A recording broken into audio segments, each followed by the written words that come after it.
साथियों नमस्कार। कैसे हैं आप लोग। हरियाणा विधानसभा चुनाव को लेकर के सियासी पारा बहुत तेजी के साथ बढ़ा हुआ है। चुनाव में अब बमुश्किल से मतदान के पूरा होने में 15-16 दिन का समय शेष है। तो इस एक वक्त में, इस गाढ़े वक्त में उम्मीदवारों ने अपनी पूरी ताकत झोंक रखी है। साम दाम दंड भेद सब इस्तेमाल कर रहे हैं। ये सच है कि भारतीय जनता पार्टी के जो उम्मीदवार हैं उनको जनता के भारी विरोध का सामना करना पड़ रहा है तमाम चुनाव क्षेत्रों में। लेकिन यह भी सच है कि कांग्रेस के भी कई उम्मीदवार हैं जिनको लोगों की आलोचना का शिकार होना पड़ रहा है। जो पूर्व मुख्यमंत्री हैं और मुख्यमंत्री पद के प्रत्याशी भी है इस बार, भूपेंद्र हुड्डा, यहां तक कि उनको भी जनता के विरोध का सामना करना पड़ा है।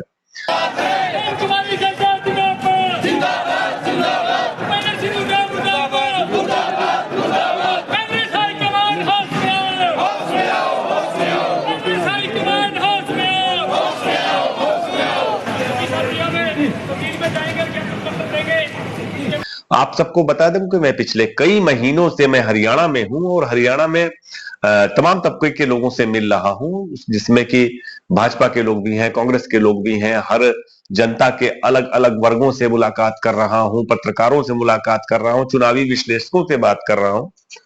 आपको बता दूं कि जो सर्वे हमने किया था चुनाव से ठीक पहले, जिसके बारे में हमने कार्यक्रम भी किया और आप सबको पता भी होगा कि हमने संभावनाएं जताई थी कि अगर जुलाई माह में कि अगर चुनाव अभी हो जाए तो कांग्रेस को 43 से 48 सीटें मिलेंगी, बीजेपी को 34 से 39 सीटें मिलेंगी और अन्य जिसमें कि छोटी पार्टियां भी शामिल हैं उनको 3 से 8 सीटें मिलेंगी। जो ये 3 से 8 वाला मामला था छोटी पार्टियों का, उसमें निर्दलियों की संख्या बहुतायत थी। तो एक सवाल मुझसे तमाम लोग पूछते हैं, क्या ये स्थिति बदली है कि कांग्रेस को जो आप 43 से 48 दे रहे थे, जिसमें कि 48 तो बहुमत है लेकिन 43 बहुमत नहीं है, तो क्या इसकी भी संभावना है? बड़ा मुश्किल सवाल था और अब धीमे धीमे उसके जवाब की ओर हम आगे बढ़ रहे हैं। आपको एक कहानी सुना दूं उसके पहले कि मैं हरियाणा में चुनाव देखने से पहले मैं छत्तीसगढ़ में था, वहां का विधानसभा चुनाव देखा और छत्तीसगढ़ में तो स्थिति ये थी कि जिस दिन परिणाम आना था उस दिन सवेरे तक सारे लोग जो भी कांग्रेस समर्थित थे वो सारे के सारे लोग कह रहे थे कि कांग्रेस की 70-75 सीटें आसानी से आ जाएंगी। बीजेपी के लोग भी इस बात पर यकीन नहीं कर पा रहे थे कि उनकी इतनी सीटें आ जाएंगी कि वो सरकार बना लेंगे। माने भारतीय जनता पार्टी को भी छत्तीसगढ़ में अपनी जीत का अनुमान नहीं था। आपको बताएं कि जब जो 90 विधानसभा सीटें हैं छत्तीसगढ़ में, हरियाणा में भी 90 है, ये बराबरी का मामला है। लेकिन वहां पर जब परिणाम आया छत्तीसगढ़ में दिसंबर माह में, तो भारतीय जनता पार्टी ने 5 साल पुरानी भूपेश बघेल सरकार को हटा करके जीत हासिल कर ली थी और अब विष्णुदेव साय वहां पे मुख्यमंत्री हैं। तो ये जो कुछ हुआ वो अंडर करंट हुआ, कांग्रेस पार्टी इसको भाप नहीं पाई कि ये हो क्या रहा है। और एक बड़ी शिकायत जो रही, तो साफ दिखाई दे रहा था कि छत्तीसगढ़ में कांग्रेस की हार की सबसे बड़ी वजह कैंडिडेचर था। जो उम्मीदवार खड़े किए गए थे वो इस योग्य नहीं थे कि चुनाव जीते। दूसरी बात जो महत्वपूर्ण है कि जो पार्टी के भीतर का गतिरोध था वो बहुत हद तक जिम्मेदार था। दरअसल हरियाणा और छत्तीसगढ़ में बड़ा अंतर यह है कि जो छत्तीसगढ़ का चुनाव था उसको पूरी तरह से कुमारी शैलजा ने हाईजैक कर लिया था। इस बात को कहने में कोई इंकार नहीं है कि कुमारी शैलजा ने पूरे इलेक्शन को हाईजैक कर लिया था। वो इलेक्शन न तो भूपेश बघेल जी के हाथ में रहा था, न तो टीएस सिंहदेव के हाथ में रहा था, न तो प्रदेश अध्यक्ष दीपक बैज के हाथ में था। लेकिन यहां पे उल्टा है हरियाणा में। यहां पे भूपेंद्र हुड्डा हो, चाहे रणदीप सुरजेवाला हो, चाहे कुमारी शैलजा हो, चाहे बावरिया जी हो, तो ये सारे के सारे लोगों की हिस्सेदारी रही है। लेकिन अब आते हैं बात हरियाणा पे कि क्या कुछ बदला है कांग्रेस की के लिए, ये पूरी जमीन बदली है। इस बात को कहने में कोई भी इनकार नहीं कर सकता। कोई भी व्यक्ति जो हरियाणा की जमीन को समझता है, हरियाणा की राजनीतिक जमीन को समझता है, वो मानेगा कि कांग्रेस पार्टी का जो कैंडिडेचर है यहां का, हरियाणा का, उसको बहुत अच्छा नहीं कहा जा सकता।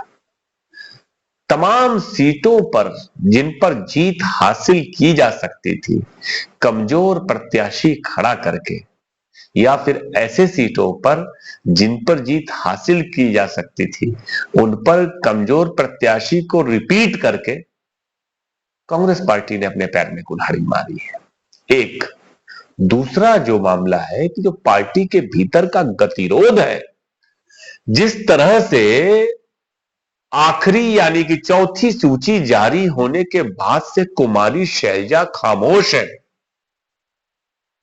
जिस तरह से उन्होंने चुप्पी ओढ़ रखी है, उससे चिंताएं बढ़ती हैं।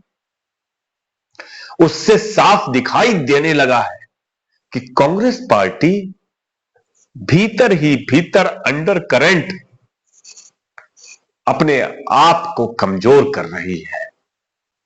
आप सबको बता दें कि जब यहां पे चुनाव का जब पूरा डुगडुगी बजी चुनाव आयोग की ओर से, तो उसके पहले ही कांग्रेस पार्टी की आला कमान ने मल्लिकार्जुन खड़गे, राहुल गांधी समेत तमाम नेताओं ने यह कोशिश शुरू कर दी थी कि कम से कम हरियाणा के नेता एक प्लेटफॉर्म पे दिखाई दें।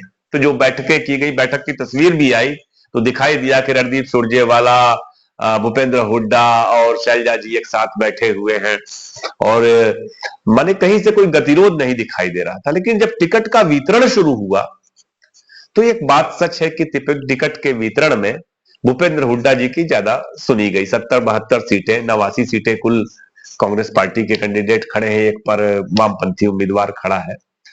तो ये जो वितरण किया गया, 70-72 सीटें हुड्डा जी को दे दी गई, ये सच्चाई है।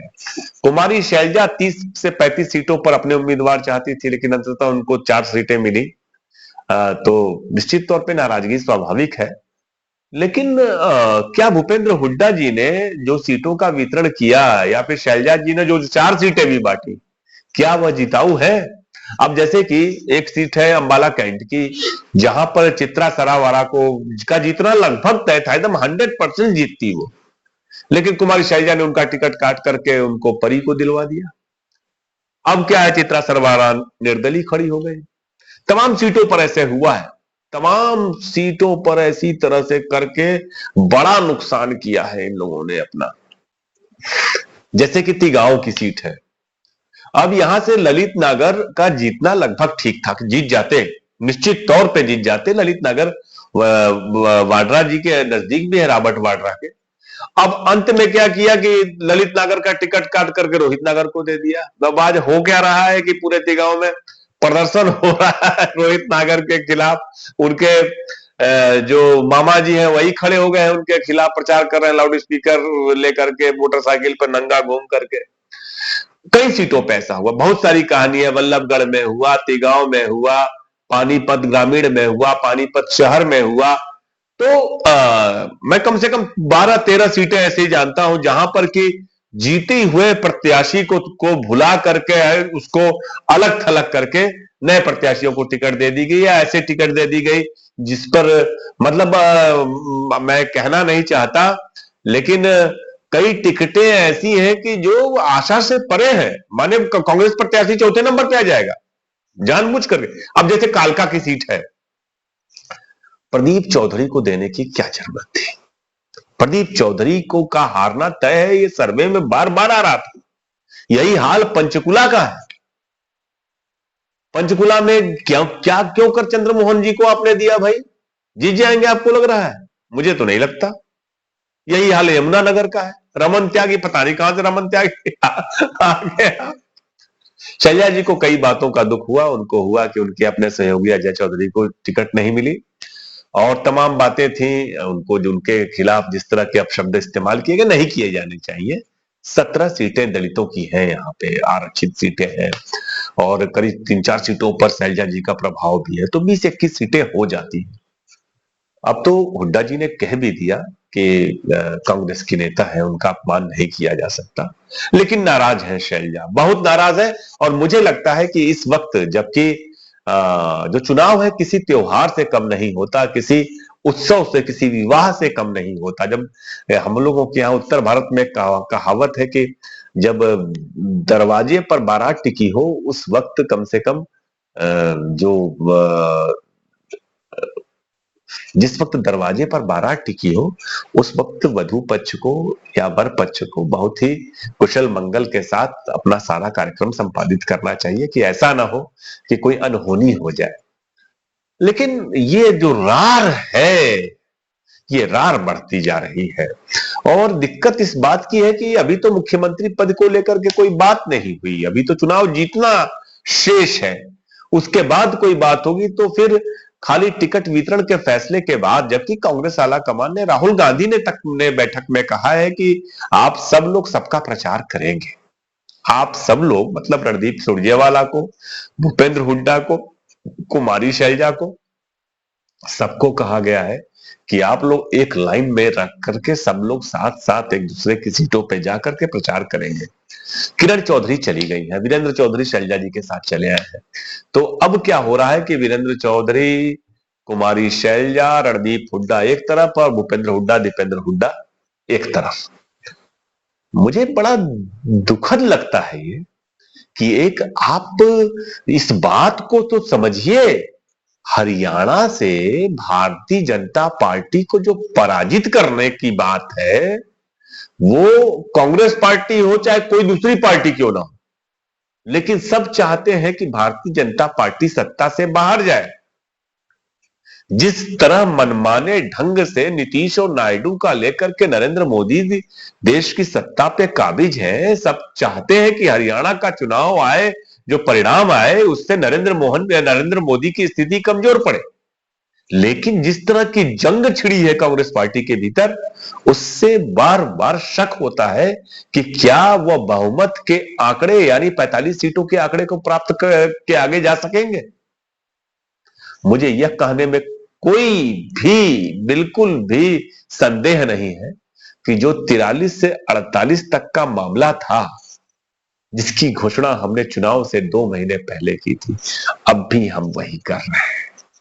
अब भी मैं कह रहा हूं कि कांग्रेस को 43 से 48 सीटें, भाजपा को 34 से 39 सीटें और अन्य को 3 से 8 सीटें आएंगी। अब अगले एक हफ्ते के दौरान, जबकि अभी तो नरेंद्र मोदी और अमित शाह जी की रैलियां हुई हैं, देखना है राहुल गांधी, प्रियंका जी के रैलियों से कितना असर पड़ता है। एक बार वाइब्रेंट हरियाणा तो जरूर होगा, लेकिन कांग्रेस की कितनी सीटें बढ़ती हैं, या फिर ये जो अदावत चल रही है आपस में, उसकी वजह से कांग्रेस की सीटों में कमी आती है।